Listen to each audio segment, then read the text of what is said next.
आपल्यासोबत मंत्री आदिती तटकरे आहेत. रोहामध्ये जल्लोष झालेला आहे.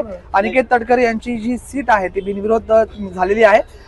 आदिती, काय सांगाल? आपले बंधू अनिकेत तटकरे यांची बिनविरोध जी आहे ते आता एकंदरीत निवड झालेली आहे, कसं वाटतं? खूप आनंद आहे. या निमित्ताने राज्याचे मुख्यमंत्री आदरणीय देवेंद्र फडणवीस साहेब, उपमुख्यमंत्री एकनाथजी शिंदे साहेब, आमच्या नेत्या राष्ट्रीय अध्यक्षा उपमुख्यमंत्री आदरणीय सुनेत्रा काकी असतील, भारतीय जनता पक्षाचे सन्माननीय अध्यक्ष रवींद्र चव्हाण साहेब, शिवसेनेचे सन्मान्य सर्व मंत्री महोदय उदयदादा असतील, भरत शेठ असतील, त्यांचे सर्व आमदार महोदय असतील, भारतीय जनता पक्षाचे सर्व आमदार आणि लोकप्रतिनिधी, या निमित्ताने आवर्जून मी आमचे दिवंगत नेते राज्याचे माजी उपमुख्यमंत्री अजितदादांचा उल्लेख करीन आणि आज जे हे यश मिळालेलं आहे हे आम्ही त्यांच्या चरणी समर्पित करत आहोत. मला खात्री आहे जिथे कुठे अजितदादा असतील त्यांना आज नक्कीच अभिमान असेल, आनंद असेल आणि त्यांनी जी शिकवण दिली त्याच्यातून अनिकेत भाई, मी असेल, आम्ही नेहमीच काम करण्याचा प्रयत्न पुढेही करत राहणार आहोत.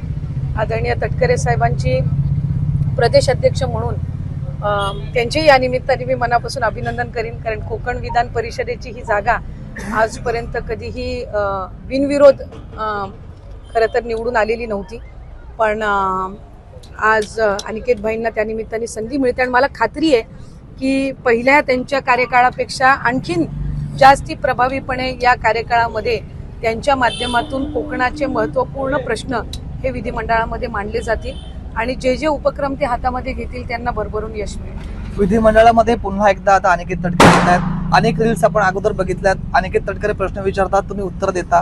पुन्हा एकदा आता भाऊ बहिणीची जुगलबंदी तिकडे होणार आहे. नाही, आम्ही प्रयत्न करू की त्यांना विधिमंडळात प्रश्न विचारण्याची माझ्या विभागाची गरज लागणार नाही आणि मला उत्तर पण एक लोकप्रतिनिधी म्हणून ज्या वेळेला आम्ही विधिमंडळात असतो त्यावेळेला ते परिषदचे आमदार म्हणून असतात, मी विभागाची मंत्री म्हणून असते आणि आमदार म्हणून प्रथम तर एक लोकप्रतिनिधी म्हणून त्यांची काही किंवा माझी काही आमची ही जबाबदारी असते की एखादा प्रश्न कुठल्याही खात्याचा असू दे, हा जर तिथे मांडायचा असेल आणि तो सोडवायचा असेल तर कुठंही कोण पदावर आहे याच्यापेक्षा तो जो संबंधित प्रश्न आहे हा मांडून सोडवणं याकडे आम्ही प्राधान्य देत असतो. त्यामुळे मी म्हटल्याप्रमाणे त्यांच्या कारकिर्दीमध्ये कोकणातले विविध प्रश्न मांडले जातील आणि ते अधिकाधिक त्यांच्या मांडणीतून सोडवले जावेत अशीच माझी या निमित्ताने सदिच्छा आहे. बिनविरोध होत असताना अनेकांनी जो उमेदवारी अर्ज भरलेला त्यांना कुठेतरी शमवण्यास तटकरे साहेबांना यश आलेलं आहे, महायुतीला यश आलेलं आहे, बंडखोर देखील त्याच्यामध्ये काहीतरी होते, त्यांना देखील समजण्यामध्ये यश आलेलं आहे. काय कसं पाहता याकडे? नाही, मी आभार मानेन त्या सगळ्यांचे. त्यांनाही सगळ्यांना त्यांच्या भावी वाटचालीसाठी मनापासून शुभेच्छा देईन आणि निवडणुकीमध्ये जय पराजय होत असतात. काही वेळेला आपल्याला माघार घ्यावी लागत असते, काही वेळेला आपण उमेदवार म्हणून निवडून येत असतो. या सगळ्या ह्याच्यामध्ये आज आम्हाला जरी हे बिनविरोध यश मिळालेलं असेल तरी अतिशय नम्रपणाने आम्ही त्याचा स्वीकार करत आहोत. नम्रपणाने आम्ही लोकांपर्यंत जे जे मतदार आहेत, लोकप्रतिनिधी आहेत, त्यांच्यापर्यंत आम्ही पोचून त्यांचेही या निमित्ताने आभार मानणार आहोत, कारण त्यांनी पाठबळ दिलं म्हणून उमेदवारीचा अर्ज हा महायुतीच्या वतीने भरता आला.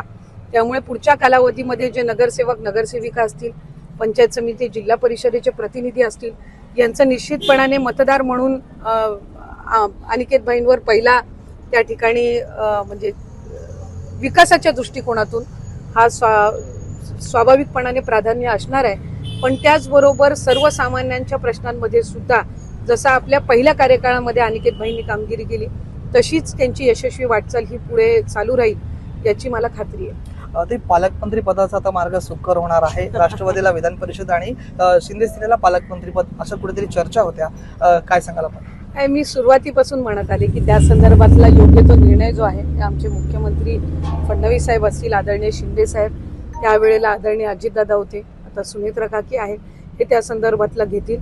महायुती म्हणून आम्ही सगळेच रायगडच्या विकासासाठी कटिबद्ध आहोत. आदरणीय भरत शेठ असतील, मी असेल, सर्व महायुतीचे आमदार असतील, आम्ही अधिकाधिक हा जिल्हा पुढे नेण्याच्या दृष्टिकोनातून एकत्रितपणाने काम करणार आहोत. त्याच्यामुळे त्या पदावर संधी ही मिळणं ही एका बाजूला जितकी महत्त्वपूर्ण बाब आहे त्याच्याही पेक्षा जास्ती मी आणि भरत शेठ असतील, सर्व महायुतीचे आमदार असतील, सर्व महायुतीचे पदाधिकारी असतील, यांनी रायगड जिल्ह्याला राज्यातलं प्रथम जिल्हा विकासात्मक करणं ह्याकडे आमचा जो काही जास्तीत जास्त आमचं लक्ष आणि त्याच्यावर जास्ती भर राहणार आहे. भरत गोगावले यांना पालकमंत्री पद मिळाल्यावर तुमच्याकडनं त्यांचं अभिनंदन होईल? नक्कीच होईल, का नाही होणार. धन्यवाद. या होत्या मंत्री आदिती तटकरे.